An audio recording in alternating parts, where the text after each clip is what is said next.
Matty Loves Podcast. Matty Loves Podcast.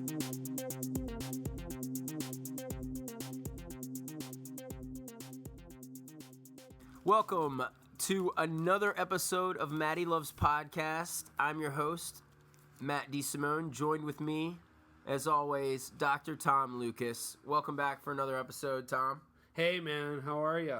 Doing well. Doing well. The last time you just got back from Europe. Right. And so we talked briefly about that the last time we spoke. But this episode here is going to be focused on the future of gaming, possibly.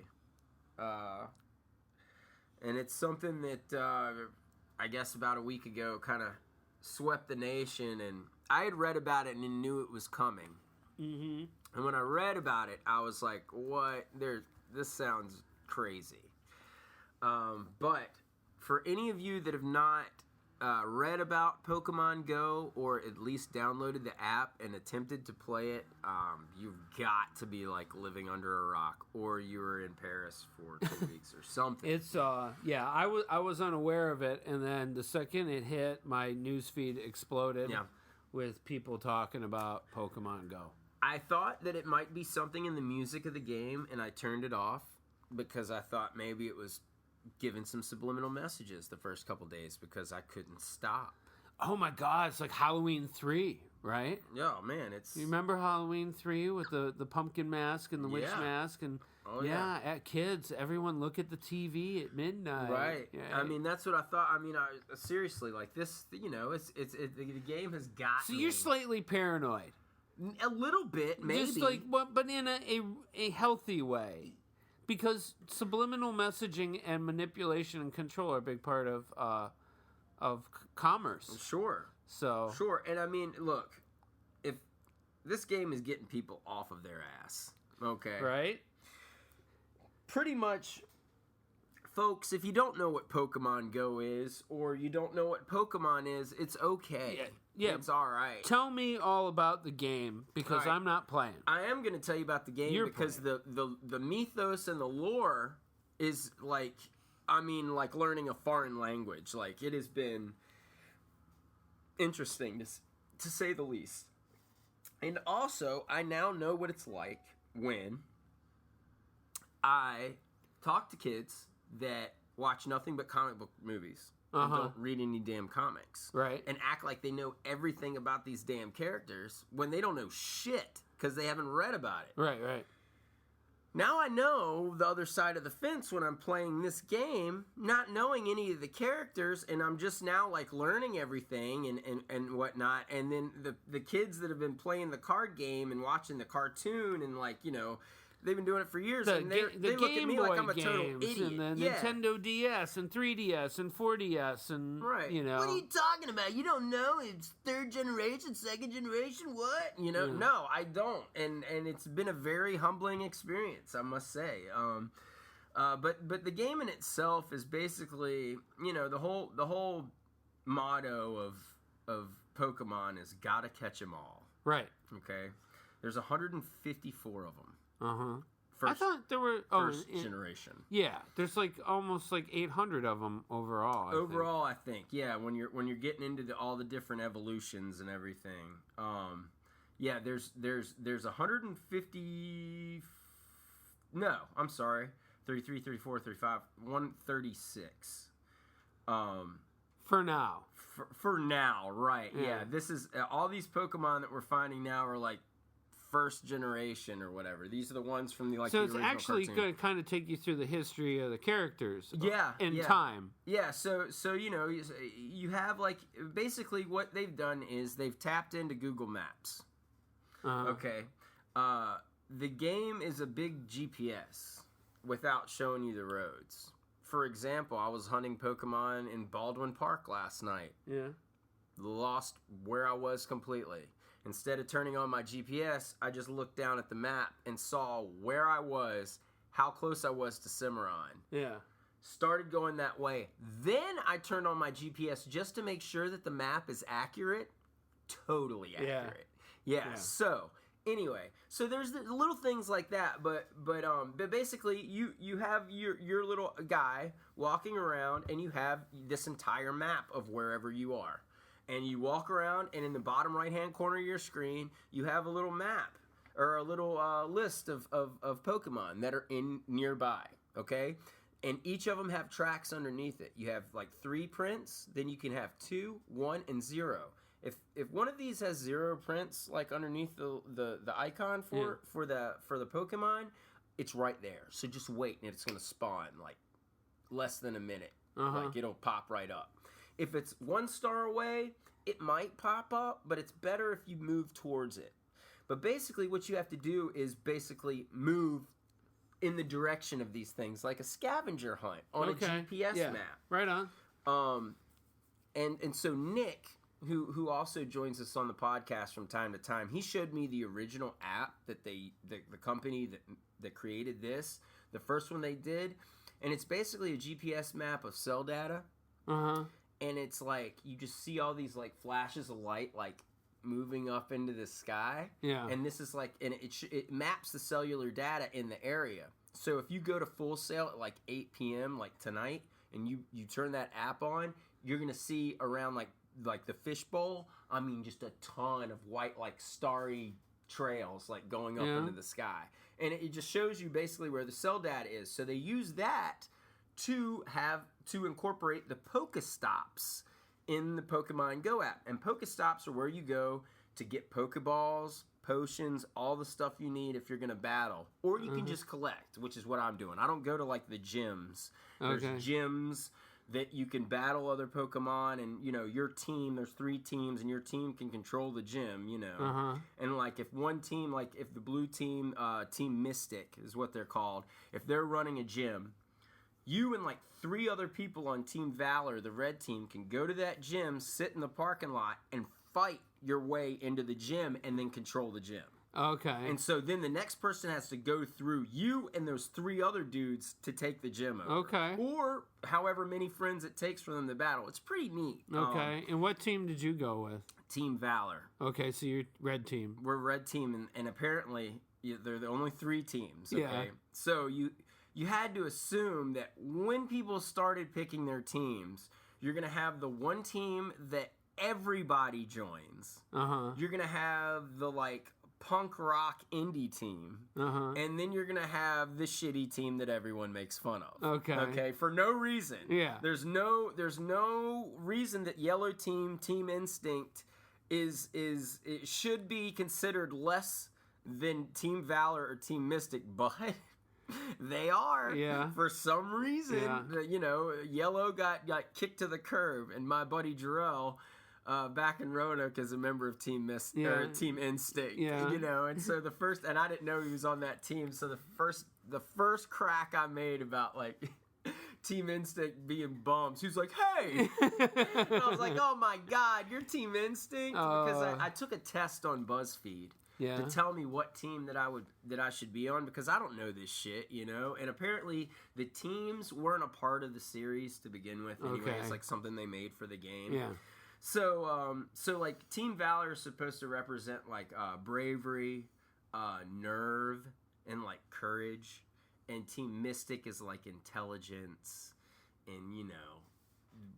They're the nerds, the book smarts, you know. And so, like, I'm telling a bunch of people that I'm on Valor, and they're like, "Valor, we figured you'd be on Mystic," and I'm like, "No, yeah, I got a lot of nerve." Yeah, I'm on Team Valor. So yeah, we're like the in pro wrestling terminology, like the NWO. Okay. Of the Pokemon Go teams, you know, it's either you're Team Valor or nobody likes you because you're Team Valor. Okay. But if you're Team Instinct, you know, it's not like no one likes you. It's just they get laughed at for some reason. The memes have been great. Yeah. Yeah, they've been really, really funny. It's hard to be an instinct. Yeah. Yeah, there was one meme that I saw that was like, who knew that Pokemon Go would bring the world together? but they never thought they would bring it together like this. And it's 3 pictures. It's the red team, which is a picture of like a bunch of Bloods in the 90s. Okay. Blue team, which is a picture of a bunch of Crips in like the 90s. And then the yellow team, which is like Latin Kings in New York. Okay. You know, so they were like comparing the teams to like gangs. They were like real good guys. You should think about that when you made this. But yeah, the game in itself it's very addicting. You know, I woke up this morning and saw that there was a Pikachu 300 meters from my front door, and I was like, where? Right. And I couldn't find it. No. But like 3 a.m. last night, getting ready to go to bed, right? Yeah. Get up to like walk into the bedroom, and I just happened to just look at my phone and see what's up, and there was this rare Pokemon that was right out in the parking lot. So I know where they spawn in my building now, so I had to walk out there and get it real quick before I went to bed. So I see the GPS part, but when does it become augmented reality and you actually are looking through the camera on the phone? It's when you spot a Pokemon. Okay. So when I'm walking around, one of these icons is going to pop up, right? You tap it, and it goes into zooms in on it, you know, and it's like, you know, wild Rattata spotted, go! And it backs up, and you have the ball down here in the bottom, and then you just throw the ball, hit it, it opens up, and you catch it. And then hopefully it stays in there. Sometimes they get out, and you gotta catch them again. Well, what you can do is when you do that, like, and you hold it up, it looks like your camera. Only you've seen the pictures already. Sure. Only there's the animation like in the middle of your bedroom or whatever, right? Well, by doing that, you're going to smoke the battery of your phone. Keeping the AR on, like, I mean, it is turning the AR off is such a huge difference in battery saving because you save so much more without having to use like the camera part of your phone. Right, yeah. So I turn off the AR. So when I pick one, it just goes into like this cartoony, like either day or night scene, and you grab it. It never like changes to where like you are. It's just, you know, as far as when you turn the AR off, it's either like you're in a field during the day or you're in a field at night. It's one of the two. Gotcha. Yeah. So, but yeah, the game in itself, I mean, you know, I've walked 15 miles in a week, probably. Yeah. And another cool thing is to get you to do so, instead of just going and driving around and finding things, to keep people from doing that, they have implemented eggs. Okay. These eggs can be hatched once you reach a certain distance. So you have 2-kilometer eggs, 5-kilometer eggs, and 10-kilometer So if you eggs. just walk around, eventually an egg will hatch. Right. This is wonderful. Like, okay. Think about in like 4 or 5 months from now, that people are going to be like, you know, man, I played video games my whole life, and, you know, all it got me was, you know, being overweight and lazy, you know, and then they get this, and then 4 months later, they're posting on Facebook, I lost 100 pounds. Yeah, it's the new Subway diet, I'm dude. telling you, dude. Yeah, we're going to have 1,000 million Jareds. Absolutely, and this is just the beginning. Minus the Tom. bad stuff. Like, this is tip of the iceberg. Right. This is like Grand Theft Auto 3. When that came out. Yeah. The sandbox video game, and we were like, what? Right. Yeah, you like, could go anywhere, anytime. Exactly. Right. So I have a feeling, you know, that this is just the start. Right. You know, we're gonna get more of these types of games. Most of them will probably not be, you know, as good and probably fail, but... Oh, everyone... I can hear the coders now. Oh, yeah. Typing away. Oh, God. Well, what I post... Okay, first of all, just to establish my political position on Pokemon Go. So I was a little bit too old when Pokemon kind of hit the scene, too. right? Me too. I was about 3 years past when, you know, I would have been all about it. But I admire the fandom. I admire how loyal people are, and kids that grew up are still into it, which is no different than me in Star Wars, comic books, or anything else. Absolutely. We get it. And I love what this game is doing. It's creating a greater sense of community among gamers. It's getting people out and about. True. Well, what I mean by community is that people are talking about it. Absolutely. Okay. As for the teams and throwing shade on Instinct and all that stuff, whatever. You know, people will always do that. When I was Warcraft, I was Alliance, and people were like, "What you Alliance? Horde!" And I'm like, well, the problem is when I started Warcraft, everyone I knew was Alliance, so I went Alliance. You know, because I want to play with my boys. Horde's cooler. I didn't know how serious kids were taking this until my first day walking around the campus, and I had a kid kind of walk up to me, and, you know, we started talking what you got, you know, and all this other stuff, and he was like, "Cool, man, well, what team are you on?" I was like, "Valor." He was like, "Team Mystic," and he walked away from me. This was like us walking for 2 minutes. Never met the guy in my life. And we're you know we're conversing about Pokemon. You know, it's bringing people together. And then I tell him I'm Team Valor, and he jets. Yeah, he's like, you know, screw you, bro.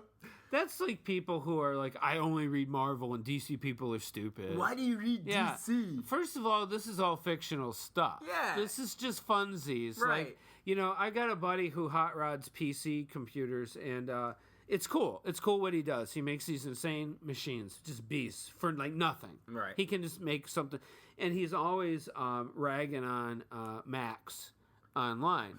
And I'll tease him. I'm like, so you're arguing about calculators again. You know, I don't care. Yeah, you know? Right. I don't have any kind of allegiance to those sorts of things. Friends and family, you know, so friendly rivalry is better, you know, I would think. But I'm looking forward to, I'd posted that They Live game. Yeah, the old Carpenter film, where you'd hold it up, and if someone's an alien, you tag them or something. Yeah. How amazing would be that? And also, too, is you know, things like this, they have that golden time, and then things get a little weird. Absolutely. And people get a little crappy, and some shenanigans happen, and then but we're seeing something that is the augmented reality I've seen in other forms. There's a digital camera that came out, and you would scan the code on the page, and then when you would hold it up, it would look like you were holding the camera. And you could take augmented reality pictures with the augmented reality camera. Right. It's really cool. Wow. You know, and Google Glass and all that stuff, where it overlays digital information on the real world as you see it. You know, this is definitely where we're going. Sure. But we have to be careful, because I see students walking around campus, and I think, hey, 21st century cow tipping. They're so not present in the real world, like a sleeping cow. Well, you could walk over and tip them over with a single finger. Brother, as an instructor, right now in this day, I would be if I had a class and I was teaching that was near a spawning point. Yeah. Start the class, I'd turn on Pokemon Go and be like, I have it right here. Okay? You can tell when people are screwing around. Right. All right? I don't want to see this shit. Right, you know? right. Wait to catch your pincer during the break or whatever. Well, they stay at the location, right? Is the location only last for so long? You can barely see it in the distance here, that little blue square. That's behind Broadway Pizza. Okay, that's a Pokestop, all right? Okay. If you see a bunch of pink confetti everywhere, someone's dropped a lure to lure Pokemon. Okay. Now, it's likely if you're in building 3, well, there's kids out in front of there everywhere, you know. Yeah. But if you're in some of the further buildings back, around near the water tower or whatever, ain't no one back there hardly. So it's the new distraction that I'll have to put clamps on. It is the distraction you're going to have to deal with. Well, you know, I had another instructor say that they were starting a class. This was yesterday. They're starting a class, and the student said, "Hey, can we move to the room next door? There's something in there." And he was like, no, dude, you know. There's something in here. Right. It's called an education. Yeah, yeah, you know? Right. You're not paying to go hunt Pikachu. Right, yeah. You know, do that on your own time. Give me not even 4 hours, please. Yeah. Eventually, I'll just have to become digitized as a Pokemon to get students to come to the class. Right. Either that or you just lie to them and be like, well, one thing that's really cool about this This is a Pikachu spawning point. There will be one that spawns in about 3 hours. Yeah. Just be patient. You know? Just be patient with me. Yeah, you're going to have to deal with this shit, bro. But sure. So have you thought about other gaming applications? Like I mentioned They Live, but, you know. I mean, you got to think that, like, and this is just where my mind always is, you got to think Marvel and DC are going to come up with something. Oh, right. Yeah. You know, they're going to come up with some type of game to where you're kind of using that augmented reality, but also like collecting and battling and stuff like that. I could see like the Despicable Me franchise coming up with a game to where you got to go hunt minions, you know, and gather a bunch of minions or something like that. Oh, sure, you know, because I mean, honestly, like, this game is more about the communal experience, right? I think, outside of just the gameplay, because there's nothing to the gameplay. Sure. It's easy. You either catch it or you don't, and it's all about how, you know, once you figure out how to throw the ball and hit the Pokemon, that's it. That's all you need to do. And you just got to sit there and hope that you catch it, you know. Mm-hmm. Was the game easy to pick up?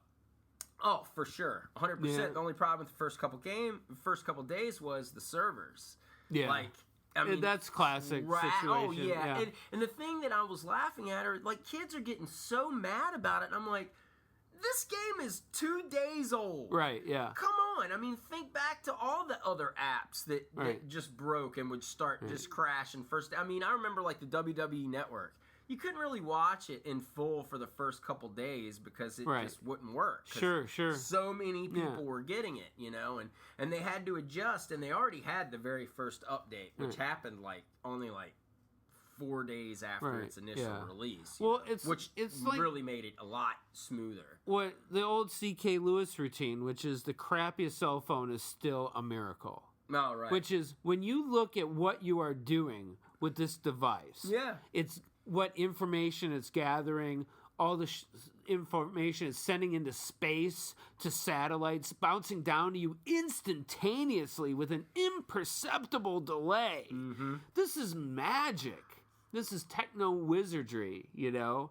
When we were kids, this stuff was strictly sci-fi. Oh, I remember watching Elroy Jetson in class, watching TV on his watch, going, wouldn't that be something? Right. Because TVs were these big old boxes, you know?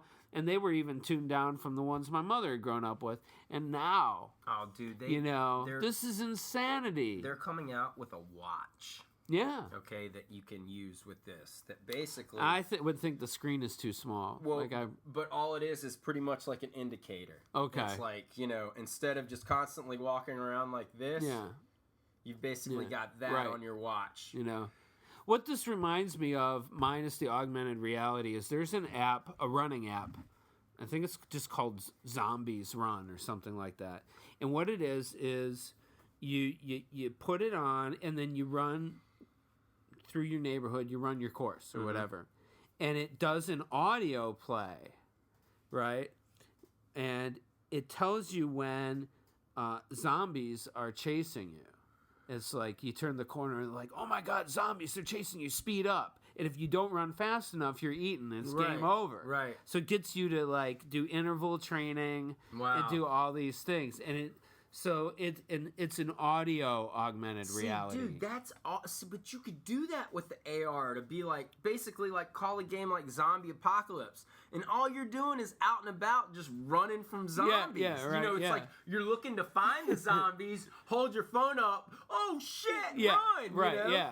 Oh, this is a safe place, you know, because so many players have been here within a certain amount of time. But if you like hold it up and you see the zombies coming and you go a little ways and turn it back and they're even closer, like that would be awesome. Or like a Fallout game where you hold the camera up and it shows whatever you're looking at in total ruins. Right. Or whatever. And then suddenly Fallout isn't just in Boston or the capital wasteland. It's everywhere. It's anywhere you want to play Fallout. Yeah. You know, and all that. Oh my God, you know, where it's going to go. The key is to make sure that people don't walk into traffic, that we don't fry our brains so much that we can't pay attention And for honestly, more than 2 seconds. The stories I've been reading about the people that are like, getting hurt and whatever playing this game, they're doing it to themselves. Well, it's at some level it's social Darwinism. Oh, sure. And honestly, someone peed in the gene pool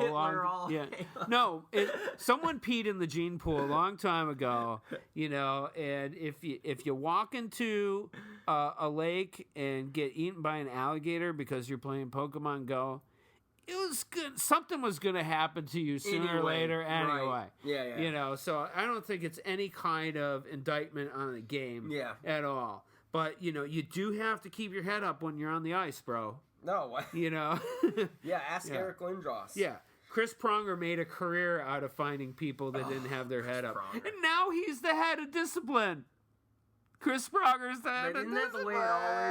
But isn't that the way it always That's like works? putting a serial killer in charge of death row. Well, dude, I mean, you look at like a monster like Gene Upshaw, for years in the NFL, who was like players president, stuff like that. Yeah. It's always like it seems like the scariest guys end up being like the head of something for the professional Scott sport. Stevens was doing broadcast all last year. I think he took a coaching position, and he's like wearing his little reading glasses, and he's being all. He sounds very intelligent, and I'm sure he is. But I remember he's a goon. He was a goon. Yeah, I remember him skating. He was scary to play against. Well, bro. He took Lindros. He took Lindros out. He ruined his career. Yeah. We were going to the cup.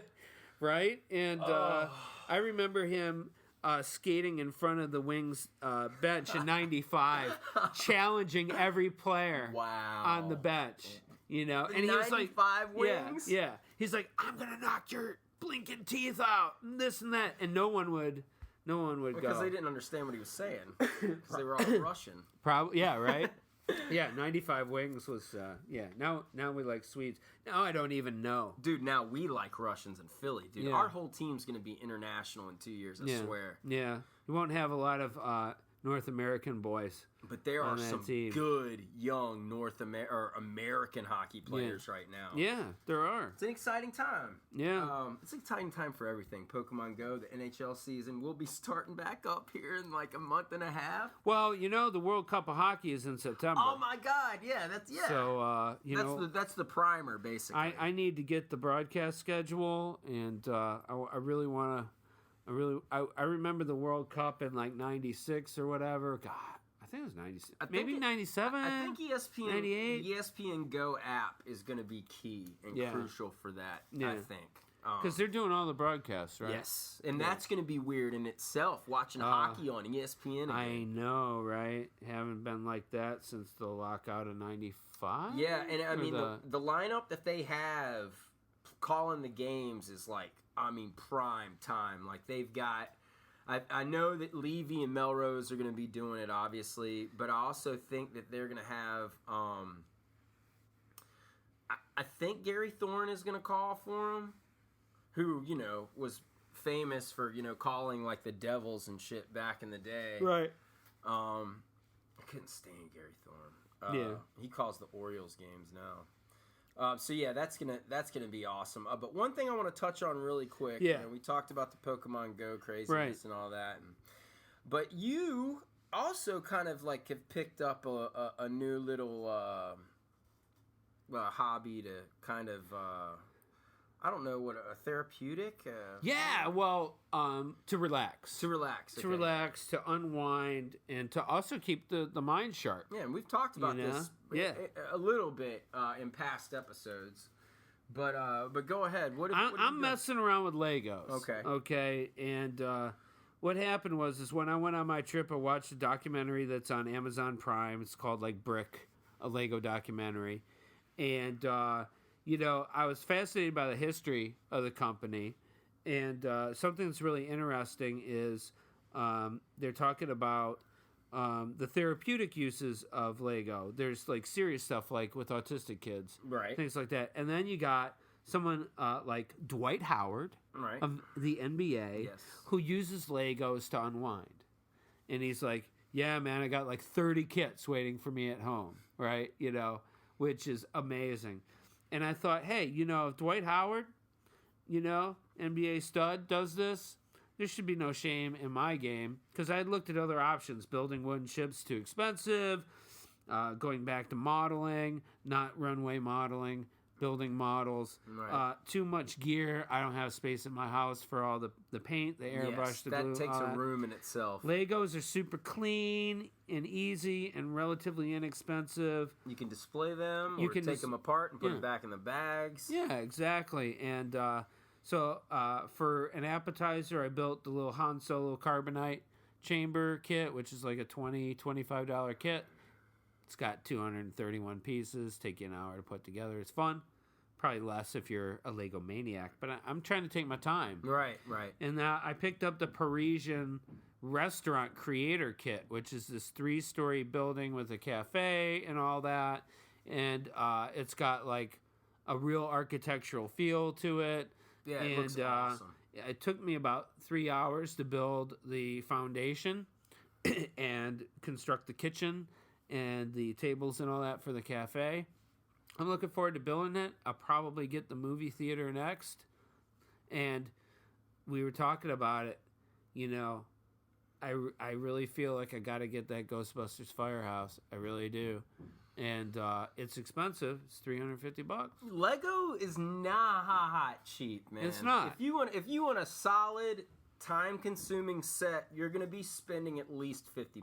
Yeah, at least. And seriously, even for me, and crazy as I am with all my Star Wars Lego ships that I have, I got those sons of bitches and just snapped them all together as fast as I could, you know. But that was just because I wanted to build it. Well, however, you're taking your time with these, and just kind of enjoying the process. I put on a record, man. Yeah. I put on my vinyls. Yeah. My wife, she likes doing various arts and crafts things, and trying, as much as film and television is a part of my life, both as teaching creative writing and geekdom and all that stuff, and I love it. I am trying to dial a little bit of my tube time down. Yeah.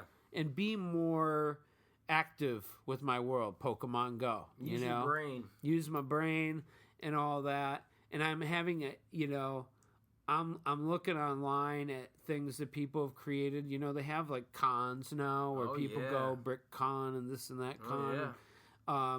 When we go to MegaCon, they have that incredible Lego spread where it's you looking. And this year when I went to MegaCon, there were 3 vendors that strictly sold custom minifigs. Wow. And you look, and there's 1,000 minifigs on the table. There's Marvel stuff, DC stuff, Doctor Who. Lego? Yeah, they've taken minifigs and they've custom made minifigs. They painted on. Yeah, so sure, you can go out and get a Marvel set, and it's got Spider-Man or the Avengers, little mini but guys. Here's a Batrock. Here's a give me a really obscure Edward Scissorhands. Yeah, here's Edward. Here's a Dazzler minifig. Yeah, right. Here's a long shot. Yeah, here's a long shot. Sergeant Rock. First of all, a long shot minifig with the star. Come on, yeah. So you go and this is the thing, man. It's it's deep in it. Nice. And and I said to my wife, I said, "How do you feel about a grown man doing Legos in the house?" And she's like, "If it makes your life better, you do it." Can't ask for anything more than that. That's the response you want. Yeah, you dream of. Right.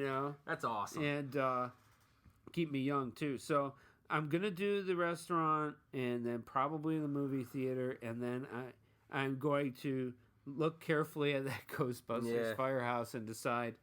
The other thing too is that my buddy Steve, give a shout out to, his kid was always really big into Legos, and especially Star Wars Legos.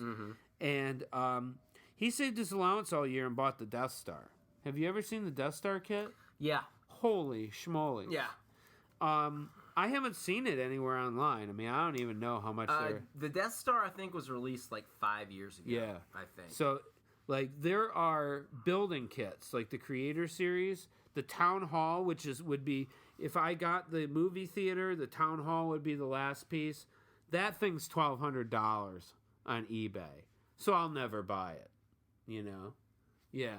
Oh, $410. That's not bad. I mean, in comparison to the Ghostbusters house. Ghostbusters house. But I bet you the Ghostbusters house is the same size as that son of a bitch, though. You know? Right. Like that Death Star, the guys on the levels of it look like that big, you know? So you got to think, in comparison, it's probably only like that big. Right. I'd want my Lego Death Star to be the size of a damn wall. I know, right? Yeah. Like, in this corner of my room is the Lego Death Star. Yeah. You know? Right. So, yeah, I don't, you know, there's like what, like 10 scenes on display in that Lego Death Star or whatever. That's tight. Oh, wow. The Empire or the Jedi final battle scene. That's pretty dope. Yeah. Yeah, that's current too, right? That's a current Star Wars. Yeah, you can tell product. with the current Star Wars because of they always have like a helmet in the corner and they have like the new updated looking logo. Are there any other Star Wars kits that you're digging? If I could go out and get another Star Wars kit, right now, probably would. I think it would be awesome if they had the Rancor scene and you could Lego the Rancor. Well, the Jabba lair too? Oh, they had that, I think. They do? Yeah, I'm pretty sure. If I'm not mistaken. Where are you looking? On eBay. Oh, okay. Yeah. Let's see. No, not the John Belair. Autocorrect. Let's see here now. What was that one? They got the barge. Okay, yeah. Which is $42, but now $200. Wow. But it's out of box, you know. Right, yeah. Yeah, I don't think they have the lair. Okay.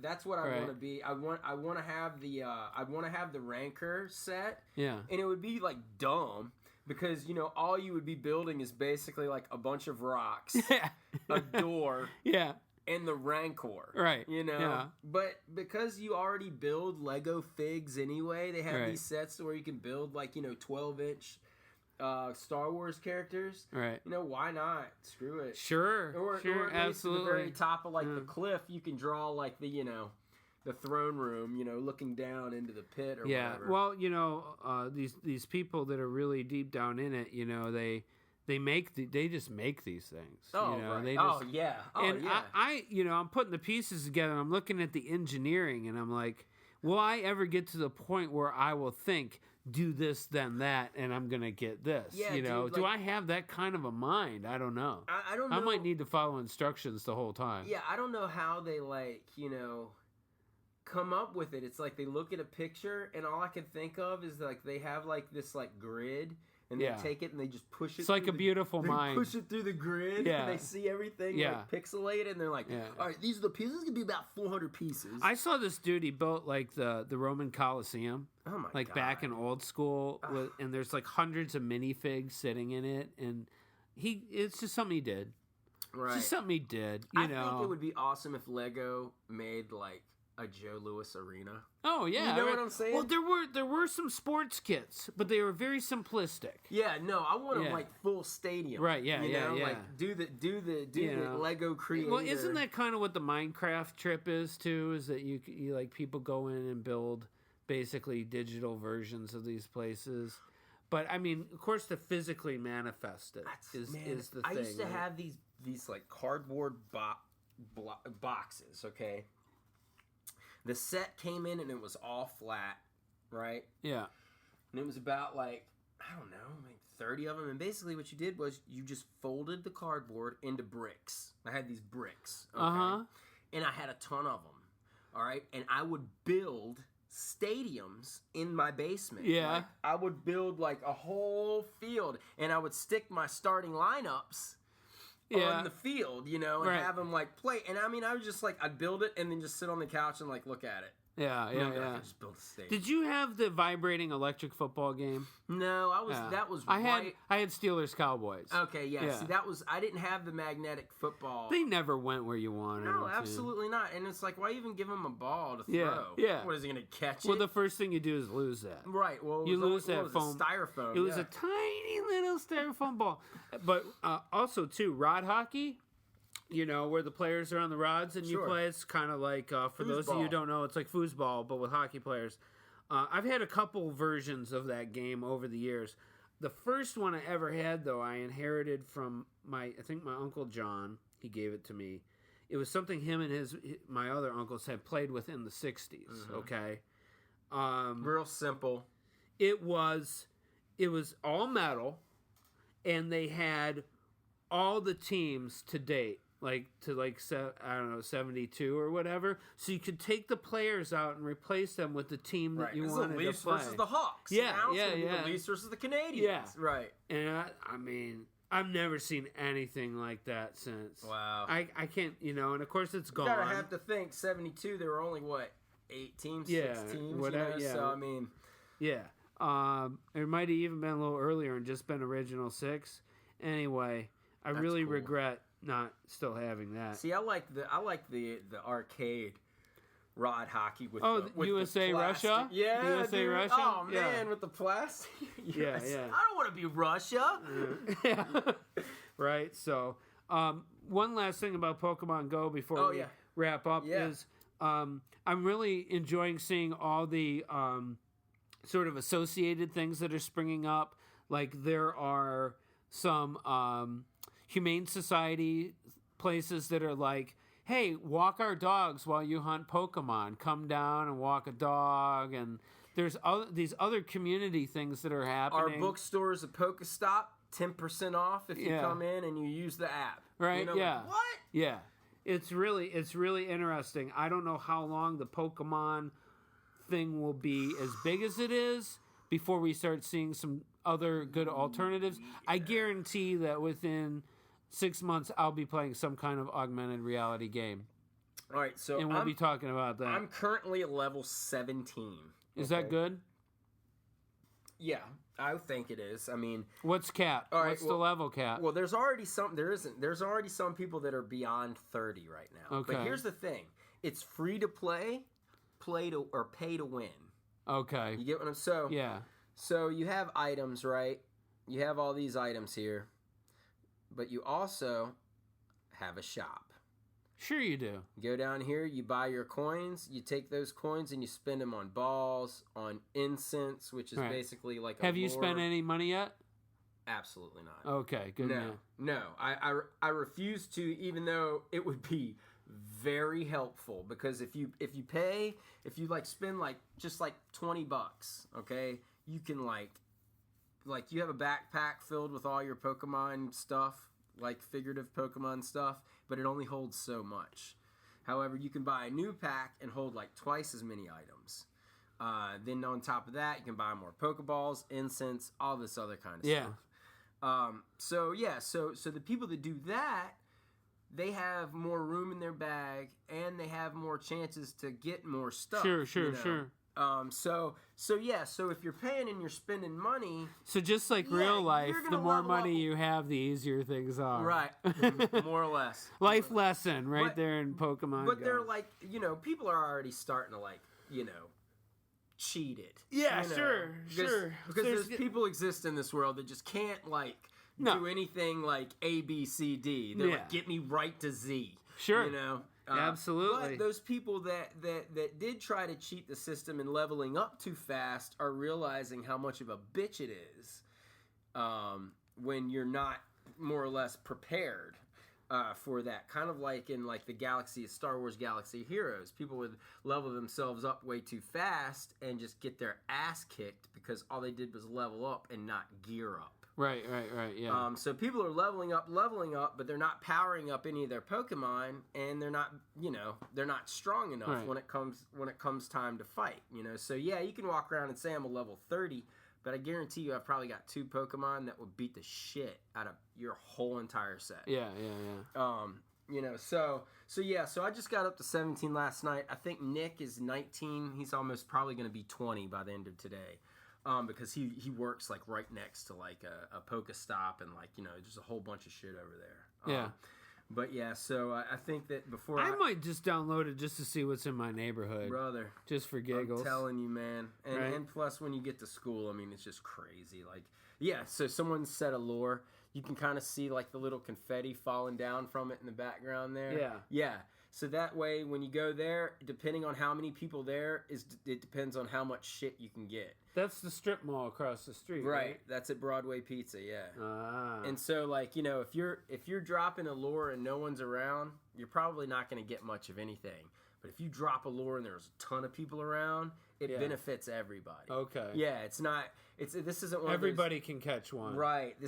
You're not taking anything from anybody. In World of Warcraft, on your server, there are things that spawn, and only one of them spawns, and whoever gets it, gets it. Yeah. Right? This is different. Sometimes it's not, though. Sometimes things can pop up for a second, and if you don't get it, you don't get it. You know? But it also goes by level, too. But you can't swoop in and get someone else. Something. Because in WoW, there's a lot of things that only exist momentarily in the world. And whoever gets it, gets it. Mm-hmm. And if you're too slow, sorry. Yeah, like there's only been one time like where I was walking around with people and I ended up getting something that just never popped up for anybody else. Okay. But usually, if one thing pops up, there's a Weedle. You know, and someone's like, I'm not seeing it. Oh, there it is. You know, like it'll pop up sooner or later. But depending on your level, depends on how high the combat value is of that character. You know? Right. But then sometimes, see, I don't know if this is true, but I think that when they do drop a rare Pokemon, they fragment it. And you can grab it and your friend grabs it, but one you grab is probably... One of you are going to have a stronger one than the other. You're not both going to pull one that's like got a value of like 300 combat points. One of you is going to grab one that's like 280, and the other person's going to get one that's like 100 or like 70. Okay. You know, right. but that's just you know, a theory I have about it. I don't know exactly how they do it. I'm sure we will find out here soon. Well, you know, I go walking through my neighborhood like 2-3 days a week. Dude, I mean, you're gonna... yeah. You'll find out. I should see what's there. Yeah, so. You should find... Yeah, definitely. All right. So maybe I'll have a different story for you the next time we sit down and do some shows. So. It's definitely worth trying out. Like I said, you don't really need to know shit about the characters themselves. Right. You know, you just gotta... get accustomed to gameplay and you know, like the more guys you get like, you know, candies like that are associated with the characters. And once you get a certain amount of candy, you can evolve them, and then they get tougher and stronger. Right. And there's and a lot of them, a lot of the common ones have like 3 levels. Some of them only have 1. Yeah. And then some like have 2. Okay. So, you know, it's 100% worth checking out for sure. Yeah. But with that, that's going to end another episode of Matty Loves Podcast, talking a little Pokemon Go, talking a little Legos. And I guess we will see each of you on the next episode. For Dr. Tom Lucas, I'm Matt D. Simone. Everybody have an excellent day. Matty Loves Podcast. Matty Loves Podcast.